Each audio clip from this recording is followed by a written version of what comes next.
દર્શક મિત્રો, પ્રખ્યાત ગુજરાત ન્યૂઝમાં હું મીનાક્ષી મહેશ્વરી આપનું હાર્દિક સ્વાગત કરું છું. કચ્છમાં ખુલ્લેઆમ ચાલતા વિદેશી દારૂના વેપલા સામે એસએમસીની સખ્તાઈ. ભચાઉ વિસ્તારમાં એસએમસીએ કરોડોની કિંમતનો વિદેશી દારૂનો જથ્થો ઝડપી પાડ્યો. ભચાઉના વોંધ નજીક કન્ટેનરમાં સોયાબીન આડમાં લવાતું 1 કરોડનો વિદેશી દારૂના વેપલાનો પર્દાફાશ.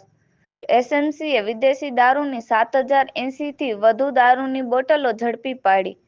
કન્ટેનર અને વિદેશી દારૂ સહિત 1 કરોડ 30 લાખનો મુદ્દેમાલ કબજે કરાયો.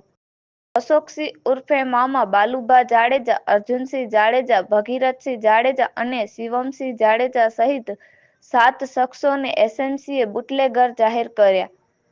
કચ્છમાં એસએમસીની સતત કાર્યવાહીથી બુટલેગરોમાં ફફડાટ ફેલાયો, તેવું અબુબકરભાઈ જતની યાદીમાં જણાવ્યું હતું. પ્રખ્યાત ગુજરાત ન્યૂઝ સાથે રિપોર્ટર રમઝાન રાયમા, અય્યર, કચ્છ.